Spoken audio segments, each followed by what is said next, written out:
이 아침에 저희에게 주시는 하나님의 말씀, 신약 성경 데살로니가 전서 말씀입니다.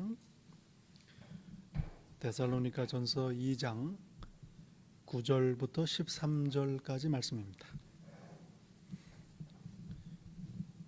데살로니가 전서 2장 9절부터 이 귀한 계시의 말씀을 봉독할 때 함께 하나님의 음성을 들으실 수 있기를 바랍니다. 형제들아, 우리의 수고와 애쓴 것을 너희가 기억하리니 너희 아무에게도 폐를 끼치지 아니하려고 밤낮으로 일하면서 너희에게 하나님의 복음을 전하였노라. 우리가 너희 믿는 자들을 향하여 어떻게 거룩하고 옳고 흠 없이 행하였는지에 대하여 너희가 증인이요 하나님도 그러하시도다.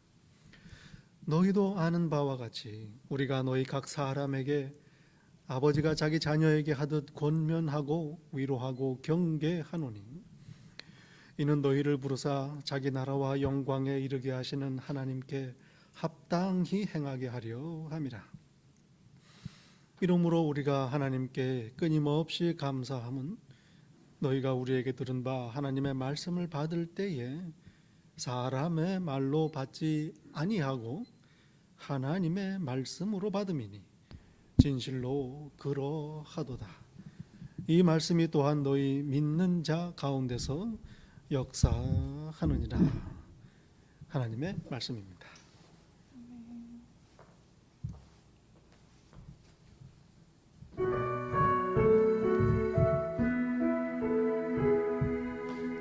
주님 큰 영광 받으소서. 홀로 찬양 받으소서. 모든 이름 위에 뛰어난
특별 찬양 감사드립니다. 시편 기자는 이렇게 노래합니다. 주의 말씀은 내 발의 등이요 내 길의 빛이니이다. 주의 말씀은 내 발의 등이요 내 길을 비추는 빛이니이다.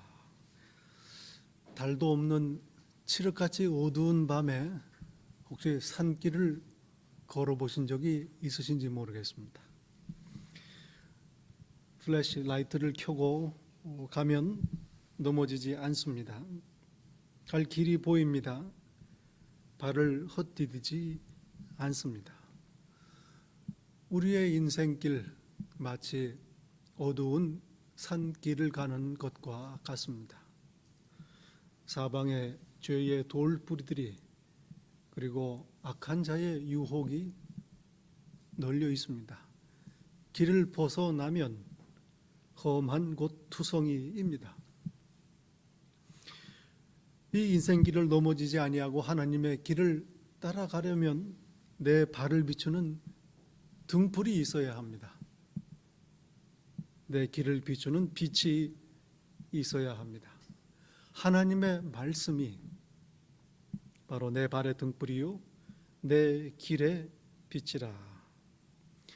하나님의 말씀을 알고 따르면 이 어두운 인생길에 넘어지지 아니하고 엉뚱한 곳으로 헤매지 아니하고 온전히 갈 수가 있는 것입니다. 하나님의 말씀은 내 발을 비추는 등불이요 내 길을 비추는 빛이다. 얼마나 귀한 고백인지 모릅니다. 구약 성경의 선지자 아모스는 이렇게 경고합니다. 보라, 날이 이를지니 내가 기근을 땅에 보내리니 양식이 없어 주림이 아니며 물이 없어 갈함이 아니요 여호와의 말씀을 듣지 못한 기갈이라. 먹을 것이 없으면 흙이 가집니다. 물이 없으면 목이 마릅니다. 비틀거리며 쓰러집니다. 젊은 사람도 건강한 사람들도 예외가 아닙니다. 음식을 먹고 물을 마셔야 몸이 기운을 얻고 제대로 움직일 수 있습니다. 우리의 영혼도 이와 같습니다. 하나님의 말씀이 없으면 영혼이 흙이 가집니다. 영혼이 목마릅니다. 아무도 견디지 못하고 비틀거리며 쓰러집니다. 하나님의 말씀을 읽고 묵상하고 감격할 때에 우리의 영혼이 힘을 얻고 살아나는 겁니다. 빵과 물이 우리 몸의 양식이듯 하나님의 말씀은 우리의 영혼의 참 생명의 양식이요 참 음료이기 때문입니다. 저희는 하나님을 만날 때에 생명을 누리게 됩니다. 생명은 하나님께로부터 오기 때문입니다. 그런데 하나님께서 저희를 만나 주실 때에 말씀으로 만나십니다. 일상 중에 일어나는 여러 일들 가운데에 말씀하십니다. 성경을 읽을 때에 말씀하십니다. 설교 말씀을 들을 때 성경 공부를 통해서 말씀하십니다. 그렇게 우리는 하나님을 말씀을 통해서 만납니다. 그러니 말씀을 통해서 하나님 주시는 생명을 얻게 되는 것입니다. 성경을 봐도 하나님께서는 말씀으로 사람들을 만나십니다. 영이시니 보이지 않으시니 말씀으로 찾아오시는 겁니다. 에덴 동산에서 하나님께서는 날마다 저녁이 되면 동산을 거니시며 아담과 하와를 부르셨습니다. 너희가 어디 있느냐? 듣고 대답합니다. 말씀을 주고받으며 하나님을 만납니다. 아브라함을 만나실 때도 하나님께서는 말씀으로 찾아오셨습니다. 너는 본토 친척 아비 집을 떠나 내가 네게 보여줄 땅으로 가라. 말씀으로 그를 찾아오시고 말씀으로 그를 인도하시고 그리고 그의 생애 내내 말씀으로 함께 하신 겁니다. 모세도 마찬가지입니다. 광야에 떨기나무가 불이 붙었습니다. 불꽃이 활활 타오릅니다. 그러나 나무가 타지 않습니다. 기이하게 여깁니다. 그러나 모세가 이 표적이 하나님께서 보여주시는 거라 이걸 알게 된 건 하나님께서 모세에게 말씀하셨기 때문입니다. 모세야, 나는 네 조상의 하나님이다. 이렇게 하나님의 음성을 듣고 묻고 답하고 부르심을 받은 겁니다. 이렇게 하나님께서는 우리를 말씀 가운데에 만나 주십니다. 그리고 우리가 하나님을 만나는 것도 말씀을 통해서 만나게 됩니다. 바울 사도는 선언합니다. 믿음은 들음에서 나며 들음은 그리스도의 말씀으로 말미암았느니라. 믿음으로 구원받습니다. 그런데 일단 들어야 믿든지 할 거 아니겠습니까? 무엇을 듣습니까? 바로 그리스도의 말씀입니다. 십자가의 죽으심, 부활, 그리고 다시 오시는 복음, 이 그리스도의 말씀을 들음으로 믿음을 얻게 됩니다. 그리고 구원받아 하나님의 자녀가 되는 것입니다. 그러므로 하나님의 백성 되는 것, 하나님 나라에 들어가는 것, 말씀으로 되는 겁니다. 좀 더 쉽게 말씀을 드리지요. 말씀을 통해서 하나님을 만난다. 예수님을 통해서 우리는 하나님을 만난다 하는 말씀입니다. 하나님께서 우리를 말씀을 통해서 만난다. 바로 예수 그리스도를 통해서 우리를 만나신다. 왜냐하면 예수 그리스도께서 하나님의 말씀이시기 때문입니다. 요한복음 이렇게 시작합니다. 태초에 말씀이 계시니라. 이 말씀이 하나님과 함께 계셨으니 이 말씀은 곧 하나님이라. 참 신비한 말씀입니다. 짧은 구절에 엄청난 하나님의 비밀이 담겨져 있습니다. 여러분, 태초에 계셨던 분 하나님 뿐이십니다. 그런데 태초에 말씀이 계셨다 하십니다. 그리고 그 말씀이 하나님과 함께 계셨다. 그리고 그 말씀은 하나님이시다. 이해하기 어려운 말씀. 무슨 말씀인가? 이 본문은 예수님께서 하나님의 아들이시며 동시에 하나님이시다. 이걸 말씀합니다.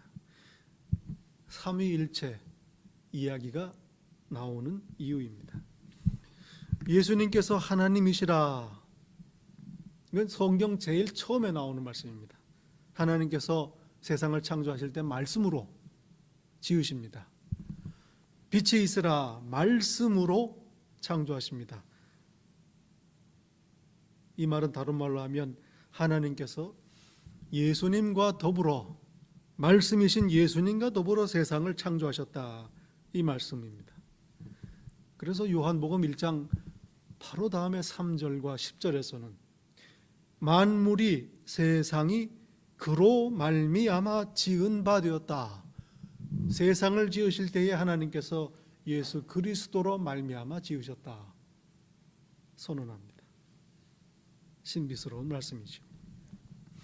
말씀이신 예수 그리스도를 통해서 아버지 하나님께서는 이 세상을 예수님과 함께 공동으로 창조하셨다. 이 말씀입니다. 그리고 조금 후에 요한복음 1장 14절에서는 요한 사도는 이렇게 말합니다. 이 말씀이 태초에 하나님과 계셨던 말씀이 육신이 되어 우리 가운데에 거하셨다. 우리가 보았는데 아버지의 독생자의 영광이다.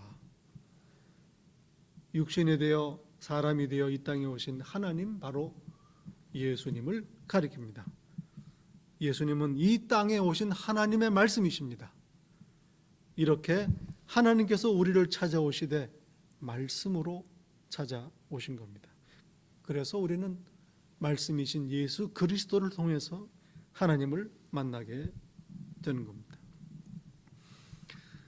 19세기 미국 성공회 사제였던 필립 브룩스 목사님의 말씀은 같이 나눌만 합니다.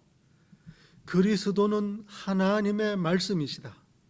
하나님께서는 우리를 만나실 때에 신약 성경에 기록된 본문이 아니라 예수님께서 하신 말씀이 아니라 바로 말씀이신 예수님을 통해서 우리를 만나신다.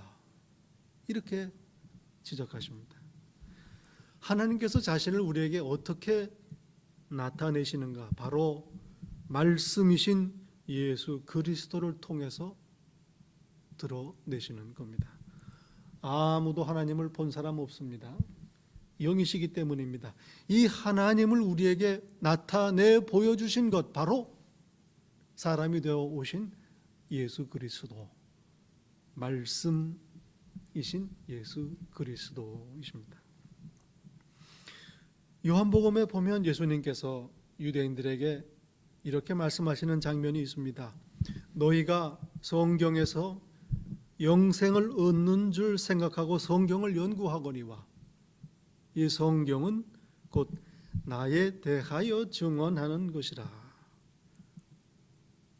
성경을 열심히 읽고 연구합니다. 영생을 얻을까 성경을 상고합니다. 그러나 사실 성경은 나에 대해서, 예수님에 대해서 증거하는 것이라 말씀합니다. 성경은 하나님의 말씀입니다. 그런데 예수님을 증거합니다. 그러므로 성경을 읽을 때 예수님을 만나고 예수님을 알고 믿고 더 사랑하게 되면 그러면 성경을 제대로 읽는 것입니다. 성경에 등장하는 많은 믿음의 선조들을 말씀으로 만나셨던 하나님께서는 오늘도 저와 여러분을 말씀으로 만나십니다. 때로는 우리에게 일어나는 주변의 일상의 많은 일들을 통해서 우리 영혼에 말씀하십니다. 또 기록된 하나님의 말씀인 성경을 통해서 우리에게 말씀하시고 설교 말씀을 통해서 성경 공부를 통해서 우리에게 말씀을 하십니다. 그러므로 하나님께서 나에게 행하시는 모든 일들 가운데에 내가 예수님을 더 알게 되고 사랑하게 되고 또 성경 말씀을 읽을 때에 또 설교 말씀을 들으면서 구세주이신 예수님을 더 믿게 되고 더 사랑하게 되면 그러면 나는 내게 주시는 하나님의 말씀을 하나님의 말씀으로 받는 겁니다. 오늘 본문 13절에서 바울 사도는 이렇게 말씀합니다. 너희가 우리에게 들은 바 하나님의 말씀을 받을 때에 하나님의 말씀으로 받음이니. 오늘 본문 말씀은 바울 사도가 데살로니가 교회 성도들에게 보낸 편지입니다. 데살로니가 교회를 얼마나 칭찬하는지 모릅니다. 디모데가 마게도니아에 남겨졌다가 데살로니가 교회를 둘러보고 나중에 바울 사도를 찾아 고린도로 내려와서 교회 소식을 전합니다. 믿음으로 소문났더라. 서로 사랑하는 교회가 됐습니다. 믿음을 지키기 위해 고난까지 받는 교회입니다. 다시 오실 예수님을 기다리는 교회입니다. 좋은 소식입니다. 지역의 모든 교회는 물론이고 모든 믿는 자들에게 본이 되었다. 그렇게 소식을 가져오지요. 얼마나 감사한지 모릅니다. 요한계시록 2장과 3장에 보면 7개의 교회가 등장합니다. 요한 사도가 하나님의 말씀을 기록해서 편지를 보낸 교회들입니다. 예수님께서는 그들 교회들을 칭찬하시기도 하고 또 책망하시기도 합니다. 이걸 보면 하나님께서 기뻐하시는 교회가 어떤 교회인가 알게 됩니다. 교회 안에 있는 거짓 교사들을 분별하는 것, 칭찬하십니다. 죽기까지 믿음을 지킨 것, 사랑과 믿음과 섬김과 인내, 하나님의 말씀을 지키며 믿음을 배반하지 않은 것들을 칭찬하십니다. 반면 책망도 하시지요. 예수님에 대한 첫사랑을 잊어버렸다. 거짓 교훈을 따른다. 그래서 우상의 제물을 먹고 음행한다. 행함이 없는 죽은 믿음을 가지고 있다. 믿는 건지 안 믿는 건지 어중간하다. 책망하십니다. 라오디아 교회는 안타깝게도 칭찬은 없고 야단만 맞습니다. 빌라델비아 교회는 그래도 칭찬만 듣는 좋은 교회였습니다. 나머지 교회들은 칭찬받을 일도 있고 또 야단도 맞습니다. 이 말씀을 읽으면서 참으로 조심스럽지요. 두렵고 떨리는 마음으로 우리 스스로를 돌아보게 되는 말씀 아니겠습니까? 물론 데살로니가 교회, 이 7교회는 포함되어 있지 않습니다. 만약 하나님께서 데살로니가 교회에 대해서 말씀하셨다면 어떻게 하셨을까? 바울 사도는 4장에서 5장에서 1장에서 거듭거듭 교회를 칭찬합니다. 그대들이 너무 잘하고 있어서 내가 특별히 할 말이 없습니다. 이렇게 편지를 씁니다. 아마도 칭찬만 들었던 빌라델비아 교회처럼 데살로니가 교회, 하나님께서 기뻐하신, 칭찬하신 교회입니다. 본문 13절에서 바울 사도는 이렇게 칭찬하지요. 그대들은 우리가 하나님의 말씀을 전했을 때 사람의 말로 받지 아니하고 하나님의 말씀으로 받았다. 우리가 그대들에게 복음을 전할 때에 사람의 말로 듣지 아니하고 하나님의 말씀으로 받았다. 칭찬합니다. 데살로니가 교회 성도들, 복음을 전한 하나님의 말씀을 하나님의 말씀으로 받았다. 예수님을 믿었다. 그 말씀입니다. 당시에는 수많은 행리오 교사들이 있습니다. 여기저기 다니면서 점을 봐주는 무당들도 있고 또 귀신을 쫓아내는 되마사들도 있었고 별 희한한 소리를 하면서 사람들을 유혹하는 거짓 철학자들도 많았습니다. 성경에도 그 사람들이 얼마나 많이 나오는지 몰라요. 그렇게 해서 그들은 자신들의 생계를 해결하기도 하고 돈을 받기도 했지요. 그러니 바울 사도가 데살로니가 성도들에게 복음을 전했을 때, 이 사람들도 그런 사람들이로구나 이렇게 생각하고 그 복음을 흘려 들을 수도 있었습니다. 자연스러운 일입니다. 아니면 바울 사도의 핑계를 삼아서 이제 이 기회에 유대인들 회당에서 나와서 우리 헬라인들끼리 한번 뭉쳐보자, 따로 모일 수도 있었습니다. 이렇게 했다면 하나님의 말씀을 사람의 말로 받는 것이겠죠. 그러나 데살로니가 성도들 복음을 듣고 회개했습니다. 섬기던 우상을 다 버렸습니다. 나사렛 예수께서 하나님께서 약속하셨던 그리스도다, 부활하셨다, 그를 믿는 자는 죄 용서 받고 부활 영생을 얻는다, 다시 오신다, 귀한 믿음을 가졌습니다. 그러니 하나님의 말씀으로 받은 것입니다. 예수 그리스도를 영접한 것입니다.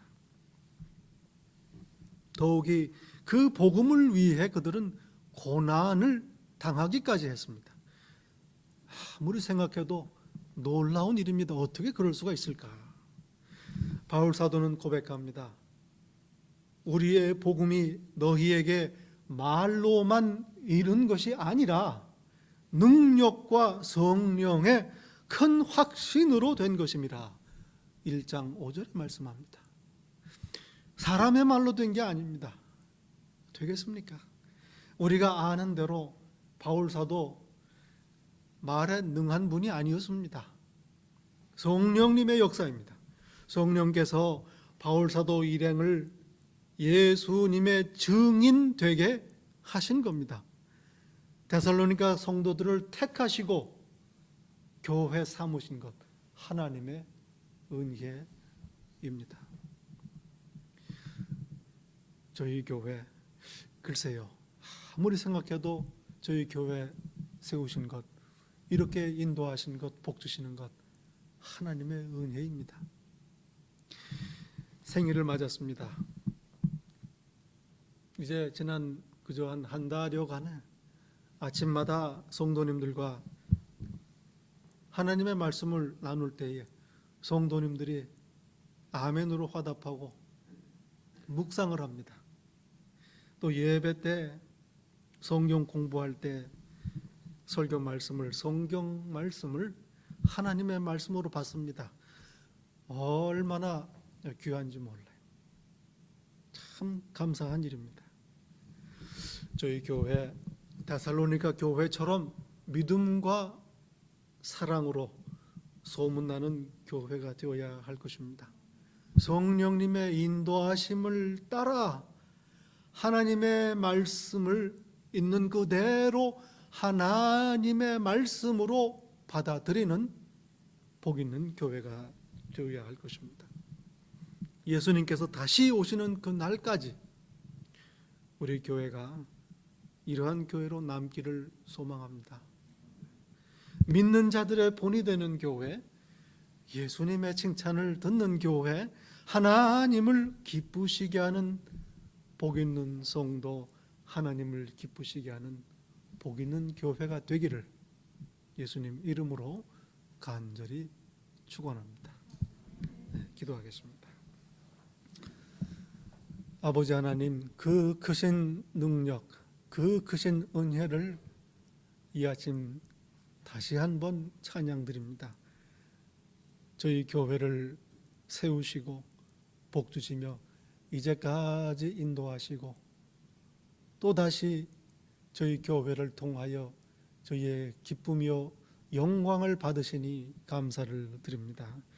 아버지 하나님, 저희 교회 하나님께서 주시는 말씀을 하나님의 말씀으로 받는 그런 복 있는 교회, 칭찬받는 교회, 기쁘시게 하는 교회가 되기를 원합니다. 성령님 인도하옵소서. 예수님 이름으로 기도하옵나이다. 아멘.